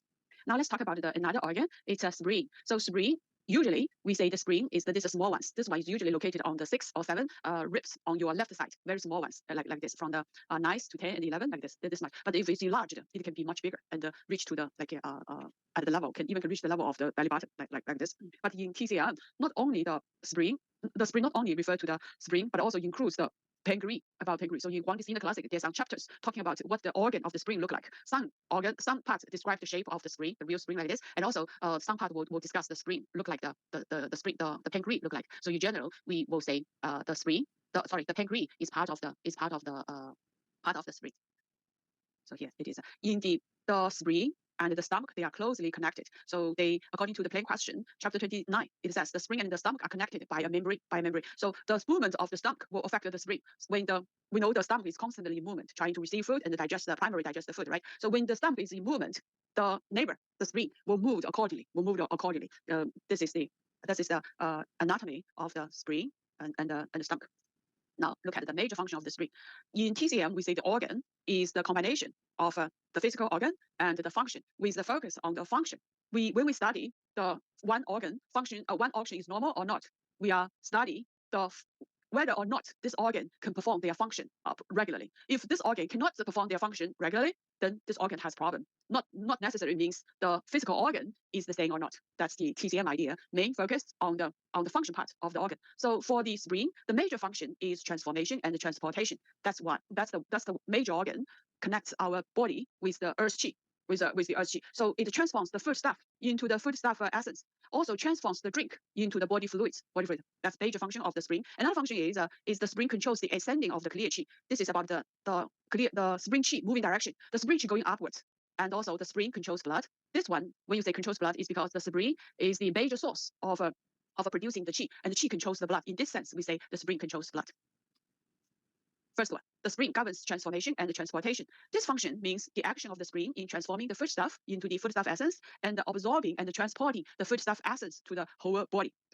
However, this transporting to the whole body is indirectly. It's mainly will the function of the lung. The lung has the function of going all direction, diffusion and descending. So the spleen transports the foodstuff essence and the body fluid upwards to the lung. From there, transport it to the whole body to nourish and moisten the whole body. The transport and the transformation function of the spleen mainly depends on the qi transformation function, ascending the clear function and warming effect of spleen yang. To understand this, you will need to know what is yang, right? We say yang associated with warm, with movement, with upward going. That's the yang. That's the 3 major characteristics associated with yang qi. Now the spleen is mainly for transformation. For the transformation to happen, you need yang qi. Otherwise, how can the change happen? Change is a movement. Transformation is a change. So qi transformation need yang qi. And the transformation from foodstuff into foodstuff essence happens in the spleen. Combine these two together, it is spleen yang qi is responsible for this. You need the spleen yang qi to make the transformation happen. And the spleen qi needs to go upward to send the foodstuff essence and body fluid upward to the lung. So this upward also relies on the yang qi. So this is why the ascending of the clear, so-called clear, means after the procession, the transformation, the nutritive part, the clear ones will be sent up sending up. So this one also rely on the yang qi. The warming effect, warm is associated with yang. For the qi transformation to happen, you need warm. You can imagine if you cook without fire, without turning the stove becomes warm and hot. No matter how long you put your food into the pot, the food will not going to make any transformation, right? So the yang, the warmth, all related with yang. That's why spleen yang qi is so important for the spleen to finish the function to perform the function of transformation and transportation. Make sense? The function can be divided into 2 aspects. One is transforming and transporting foodstuff. Another is transforming and transporting fluids. We separately discuss these 2 aspects. However, they are together. It's not that there's one system to transform and transport the foodstuff. Another system of the spleen to transform and transport the fluids. No, it's not. They are together. One system together. It's just for the easy to understand. We separately talking about the 2 aspects. So for the transformation and the transporting stuff, there's 2 actions, 2 functions involved actually. One is transforming. We call it hua. Transforming foodstuff. It refers to the transformation of a foodstuff into foodstuff essence through the qi transformation function of the spring and the warming effect of the yang of the spring yang. So this process is called the transformation. It relies on the yang qi, spring yang qi, to make this happen. If the spring yang is not sufficient, you can imagine this transformation cannot be happen. So no matter what kind of good food, what organic food you consume, it just cannot be utilized by the body, cannot be transformed to the foodstuff essence, which can be utilized by the body, right? So that's the spring yang for it's important for the transformation of the foodstuff. You think about the process of the food consuming food. The food enters from the mouth via the esophagus into the stomach. So the intake of the food is initially digested by the stomach and decomposed there. After this process, the initially decomposed foodstuff is sent to the small intestine. Under the transformation function of the small intestine, the foodstuff is further digested and decomposed into two parts: foodstuff essence and waste. That's the general idea we see. If you look at the telescope, you can see this part. Okay, the food from the stomach, primarily digested, then go to the small intestine, and then go to the large intestine, and then excreted out of the body. It looks like nothing to do with the spleen. You say spleen is responsible for the transformation. However, the food stuff, what you can really see, it's just from the stomach to the small intestine, and kind of like divided into two parts. The good ones, the one can be the clear ones can be used by the body, and the turbid ones will further move down to the large intestine. So it looks like that. The digestion of the food takes place in the small intestine. However, in TCM idea, it depends on the transformation function of the spleen to make the food transformation happen in the essence. So this idea is similar to the idea of the urine. Urine, even though it's stored in the essence, but the opening closing are controlled by the kidney. So the food process, even though it mainly happened in the small intestine, but it is under the function of the spleen, the food can be transformed into the foodstuff essence. If the spleen function had a problem, the food go into the spleen, into the small intestine, will be just passed out, moved out downwards without being digested. So it is the spleen takes the responsibilities of transportation. By saying so, in the in your American class, you know that the spleen is paired with the stomach, right? We know the spleen has a major connection with the spleen. The spleen has major connection with the stomach. However, the spleen closely connected with the small intestine. Just like the heart, closely connected with gallbladder, pericardium closely connected with the stomach, kidney closely connected with triple energizer, and the lung closely connected with the gallbladder with the urinary bladder. There's other connections. Because of this connection, when there's a digestion problem, you're not only treat the small intestine, but you have to treat the spleen as well. And if there's a spleen problem, you're not just treat the spleen, but also you're going to treat the small intestine. You treat these two organs together because functionally they are very closely connected. So that's the transformation function. It is the major function of the spleen. For the transporting part, that's the moving the stuff. It refers to the process of absorbing foodstuff essence and transferring it to the whole body. The foodstuff essence must depend on the transportation function of the spleen to be absorbed and sent up to the lung, and via the lung to spread it to the whole body. Think about this. So the digested foodstuff essence is separated from the waste by the secretion of the small intestine, and the spleen absorbed it and send it up to send it up to the lungs. From there, further spray to the other part of the body. The small intestine is the real place for the food to be digested. So the clear ones transformed into the foodstuff essence would be sent up under the function of the spleen, and the turbid ones, the used ones, will be sent down under the function of the stomach, because stomach qi going down, under the function of the stomach qi going downwards to the large intestine and further processed there. So that's the transformation and the transportation of the foodstuff in this level. When we're talking about when talk about the spleen sends up the foodstuff essence upward to the lung, via the lung to the body. So here is a chart. Foodstuff accepted by the stomach. After the initial decomposition, it under the function of the spleen, it will be transformed into foodstuff essence at the small intestine, and then sending up by the spleen qi, which is upward going to the lung, where the lung and the heart transport to the everywhere of the body. The spleen functions normally and abnormally is the words we use a lot. So when we say spleen qi function normally, means that the qi is function regularly in the transformation and the transportation. If the spleen qi can function soundly, the transformation, and the transformation will be normal. It will provide sufficient materials for the production of the essence, qi, blood, and the body fluid. Therefore, the other viscera, tissues, organs, meridians, etc., can be properly nourished and moistened. In this way, the other organs can perform their normal physiological activities. On the other hand, if the spring's function in transformation and the transporting has a problem, gets disordered, there will be a failure of the spleen If there's a failure of the spleen in the transformation and the transportation, many manifestations will show up. Mainly, there's a distension because spleen in charge of the abdomen, especially the lower abdomen. So when the qi stuck there, there's a distension, flatness. loose stool, because the water cannot be, the transportation had a problem. Transportation, the body fluid has a problem. The body fluid stayed in the body, mixed with the stool, it becomes the loose stool. Poor appetite, because the spring opens when opens on the mouth. So if the spring is in hypofunction, there will be poor appetite, and there will be underproduction of qi and blood. We look at the component of the qi. One of the component is from the foodstuff essence, right? And this qi, if the production of the spring is insufficient, then the production of qi will be insufficient as well. Blood contains nutritive qi as well. So underproduction of the hypofunction of the spring will also lead into the hypofunction, the insufficient production of the blood. So with the underproduction of qi and blood, the people will show lassitude, lack of energy, weak, and emaciation, overly thin because of the undernourishment of qi and blood. So those symptoms is good to remember them, even though those are not the testing point for the fundamental class. It is the testing point for your diagnosis class. But the manifestations help you to understand the function of the spring. When the spring disorder, there's a spring disorder, there will be abdominal distension, loose stool, poor appetite, poor nourishment. Those symptoms directly associated with the function of the spring. Sonny.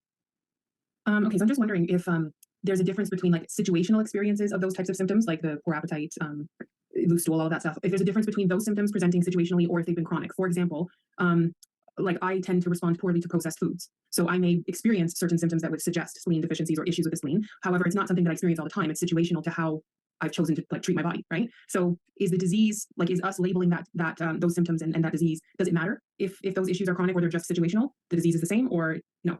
Yeah, it's a good question. So you need to think about it again. Go back to the deficiency. What you define what's the deficiency? Deficiency means the healthy qi, the zhen qi. The healthy qi is not it's compromised. If your healthy qi is still good, then this situation is temporary or situational.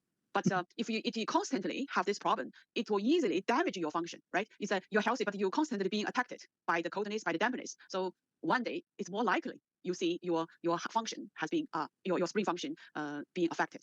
Make sense? Yeah. You sometimes we eat a lot, like even for healthy people, sometimes you eat a lot. Like I once see in wasabi, there's a Japanese all you can eat in the market.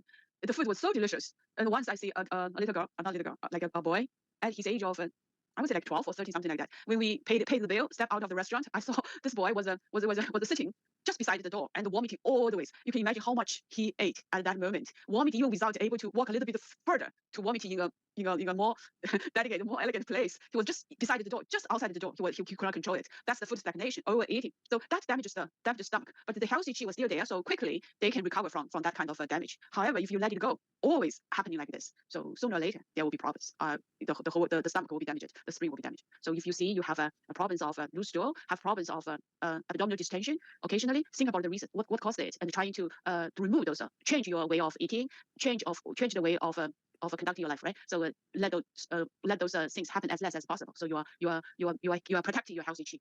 Make sense? Yep, thank you. Welcome. Due to the spring's function of transportation and transformation, the spring and the stomach are the source for the production of the qi and the blood. The spring and the stomach is the foundation of acquired, or sometimes we say the spring and the stomach is the foundation of post heaven, the source of qi and the blood production. It depends on different textbook. Sometimes people say, like for example, I give a question here: which organ produces generated blood? The answer by my explanation would be A, heart. Heart is the one producing the generated blood. A lot of people argue it is the spring. It is the spring. It's okay to say so. It's okay to say so because you will think about it's the spring provides the source for. It's the spring transforms the food stuff into the foodstuff essence, provides the source of producing qi and blood. So if you say the spring is governs the production of the qi and blood, if you understand it this way, it's okay. People, because of this kind of argument, nobody will really give you a question like this because the question itself is confusing. You need more context to say that. So here I'll just give you the idea. You need to know. In terms of producing qi and blood, many different organs participated into it. They play different roles in the production, and then they have to work together. Without any parts, any organs has a problem, the production of qi and blood can be disordered. Make sense?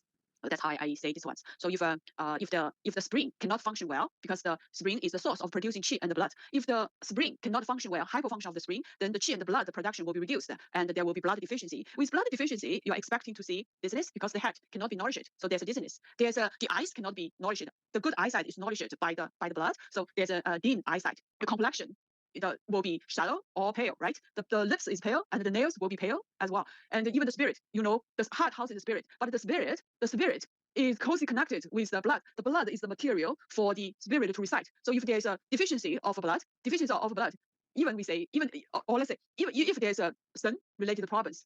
So basically, straightforward, you're thinking is the heart problem. That's correct. Now there's another source for you to think. If the company symptoms associated with the spleen, you will know to treat this sun problem, you will need to tonify the spleen, not the heart. That's the in the treatment patient came in. We usually, like a patient came in, when we after the examinations with the patient, you always have the number one treatment plan. You have the plan. You apply this. If that works, it means your diagnosis is correct. But not a lot of, but sometimes your treatment plan 1 does not work or does not work that well. So you need to have a treatment number 2. The treatment number 2 is, other than these possibilities, what's caused this problem? Each problem, like a problem or disease, can be caused by different syndrome. Different root can cause this problem. Our judgment is sometimes very correct, but sometimes maybe away from the truth. So if the one treatment plan does not work, you will need to think about what's the another possibilities. And if that still not work, you will need to think about your treatment number 3. If you, after you try several times, it still didn't work, it's better for you to make your referral. You didn't get it, so you need to improve yourself to find the problem, the root of the problem. The idea here, if you see there's a blood deficiency, of course you are looking at the heart problem, and then you're looking at the spleen problem, and later you're going to see kidney also related, the liver also related. So what is what? This thing's complicated. It's better to treat the disease when they are acute. It's straightforward, very difficult, very easy to treat. But when things complicated, many organs involved, you will need to to really look through to see what is the real cause of it. So that's this is just give you extra idea about what's when we say the spleen is the source, provides the source for the production of blood and the qi. So the blood, inside of the blood is mainly composed of nutritive qi, which is produced by the spleen, and the body fluid also produced by the spleen. You can see how important is the spleen in relation with the production of the blood and also the qi. Now let's talk about the transformation and the transporting body fluid. Transporting and the transforming fluids refers to the regulating effect of the spleen on water metabolism in the water distribution. The spleen qi can make the water taken by the body absorbed and transport it onto the whole body via the lung, so that the water plays its moistening and nourishing roles. It can also be timely transport the surplus water in the body into the lung and the kidney, where the surplus water through the qi transformation of the lung and the kidney is transformed into sweat and urine, which are discharged out of the body. So again, you can think about this chart again. So we already talked about the lungs function in terms of the water metabolism. Now look at the spleen. The spleen mainly is to transformation of the liquid, the liquid, the drink, into the body fluid. Body fluid is not the water. No matter how many waters you drink, if it cannot be absorbed and transformed by the spleen, water is water. Whatever you drink, it just pass out of the body. So you see people, they drink water and quickly after they drink water, they need to go to washroom to those water will be just out of the body without really utilized by the body. So you see that's the source. It is it's the spleen function.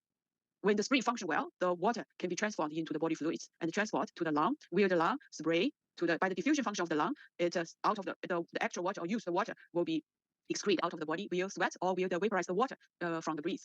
The other way is the water by the function of the lung qi diffusion, lung qi descending, it go down to the move downwards to the kidney, and the kidney via the qi transformation function, the kidney sends the clear water again. The water can be utilized again to the lung to be used by the water, or the waste one, the waste one, turbid ones will be sent to the bladder. And for the spleen, the actual water also can be sent to the kidney and to the lungs. So that's the function of the spleen in the water metabolism. Each organ, spleen, lung, and kidney, they play different roles. They play different roles in the water metabolism. Yes, Sonny. I'm just wondering the explanation you just gave about how the spleen, we could determine that the spleen is perhaps not functioning optimally if, for example, a person drinks water and it just comes out in urination, right? That it's not being utilized properly. But I think a lot of us also know that, for example, that could also be if you take electrolytes, like drink some electrolytes, that can help with the water not just coming out. So how do we relate that, like knowing that electrolytes can help with water staying in the body and being utilized, as opposed to coming out? How do we relate that to spleen deficiency or function? Do you understand what I'm asking? Yeah, the the water, like the specialized water, can help us stay longer or can help be utilized by the body. That's what you say, right? Is that related with the spleen function? Yeah, I guess that's what I'm asking. Yeah. Yeah. So for that part, if you like all the drink or they belong to the foodstuff essence, no matter what they are, they still has to be utilized by the transformed by the spleen. Maybe those materials are more easily being utilized, being transformed by the spleen. Like we say, the sweet herbs go into the lung. Sweet herbs will go to the spleen meridians. So those ones will be more easily being utilized by the spleen. Still, easy or not easy to be utilized by the spleen is still depending on the spleen's transformation function. If the spleen function is low, then no matter what kind of drink, specialty drink you take, it still cannot be utilized by the body. So then would it maybe make sense to think of it like, if you are drinking electrolytes to try to improve the water usage within your body, that maybe that's just a band-aid solution to a bigger problem, being that the spleen function may not be optimal? I cannot say too much is because I don't know much about the electrolyte. I know what kind of drink you're talking about. I don't know the function or how it works. For me, when I say this to you, I'm more thinking about this is just different types of food. This you can think about it's a food stuff, right? So this food is one kind of food stuff may be more easily digested by the spleen. Another might be more difficult to be digested or transformed by the spleen. So maybe the electrolyte drink or whatever may be more easily being digested by the food, by the spleen. This is quite general understanding to say this, as I lack the knowledge to the electrolyte drinks. So maybe there's a just like the vapor you guys mentioned. It really depends on. I think there's a more topics areas. Where's our further study on this? How we deal with those modern things? Maybe they work differently. Like the electrolyte, will it be? I don't know. So because you don't know, so maybe it's not much meaning to talk more about this, right? Yeah, leave it to you to do the research. But here you can see is in this way the spleen in terms of the water metabolism, spleen plays a major role because it's the one first make the transformation to have the body to make the body fluid, and also the body fluid like the water if it cannot circulate properly, it becomes the dampness. So dampness is actually another type of water. It's made from water. It's thicker than water. So when the water flows slowly or accumulate, becomes thicker, becomes more turbid. Water is supposed to be thin and transparent. That's water. But when the water becomes thicker, it becomes the dampness. And once there's a dampness, it will trap the function of the spleen. So makes the spleen even worse, or make the spleen even like in terms of the even worse in the transformation function of the transformation and the transportation of the dampness. So spleen in this sense, consider the close connection of the spleen with the dampness. The spleen, if there's a water distribution problems, spleen usually is the one you need to think. Now let's talk about it. There's in the Guangdi's in the classic, it says all kinds of dampness and swollen are associated to the spleen. This expression is just to, sorry, I need to. This expression is to emphasize the importance of the spleen in the function of water distribution. So if you argue, say, the dampness and the swollen also associated with lungs and kidneys, true. It's true. Again, we explained this. In this way, just to think, to let you think, the dampness and the swollen are closely connected with the spleen. The spleen is located in the middle jaw and plays an essential pivotal role in the metabolism of water and the fluid in the human body. It's in the middle. It's in the middle. So this one is going upwards, sending upwards to the lung. When this function works well, the lung has the source, has the water to spray to everywhere, right? It's in the middle. When the spleen functions soundly in transforming and transporting water, it will guarantee the moistening of the whole body's tissue by the fluid. On the other hand, it can also prevent the abnormal stagnation of the water in the body. If this spring's transformation and the transforming function had a problem, usually you are going to see the stagnation of water in the body. So that's why you think about this. The Guangdi's in the classic say all kinds of dampness and swollen are associated to the spleen. If the water cannot be excreted out of the body in a timely manner, stayed in the body. So with the heat concentrates, makes the water thicker. Like you're boiling a soup, makes the water thicker. Or because of the cold coagulate. In this way, the water becomes dampness and further becomes phlegm. So there's a saying, say, the slung is the container of the phlegm, but the spleen, especially spleen deficiency, with spleen deficiency, the transportation function will be compromised. So spleen is the source of producing phlegm. Make sense? So that's the if you see the dampness, you see the phlegm. The first organ you think about is the spleen, because the spleen associated with dampness, and the dampness, further development of dampness is the phlegm. When you treat this problems related with dampness and phlegm, you will think the spleen first, even though the phlegm coughed out from the lung. You see the phlegm coughed out from the lung. It's just the phlegm you can see. There are many phlegms inside the body you cannot see. So sometimes you see people have lumps here and there. The lumps here and there, it is the accumulation of the dampness or phlegm inside the body and showed like a lump. Or the fibrosis, a lot of time it's also the phlegm or the phlegm accumulation inside, and becomes from there becomes the fibrosis. So for those problems, your treatment would be associated with strengthening the spleen qi, because the all kinds of dampness and swollen are associated to the spleen. That's the angle to think. Last page, let me talk before we go, is transforming and the transporting foodstuff and the water. These two are inseparable, right? They're related to each other and they influence them mutually. The spring's function in transformation and transportation provides the material basis for the production of qi and blood, which is very important to maintain the body's vital activities. So for us, we should protect the spring carefully to make the spring qi sound in transformation and transportation, so that qi and blood are sufficient and the pathogens cannot easily invade the body. Cannot easily invade. If the body has a sufficient qi and blood. This expression is short for if the body has sufficient body substances. Sometimes we use qi and blood to stand for the all body substances. So when the spring is sufficient, when the spring function well, the body can have the source to produce the sufficient qi, blood, essence, and the body fluid. With sufficient body substances, the other organs can function normally. Then our body's healthy qi, zhen qi, will be sufficient. We will have the ability to resist the attack of the pathogens. So that's a TCM focus a lot on the protection of the spring. Remember the four schools. Li Dongyuan, one of the school is the schools of the earth. The school of the earth is strengthening the spring and the stomach. The major idea there is by strengthening the spring and the stomach, we are bolstering, or we are building, or we are strengthening our healthy qi, zhen qi.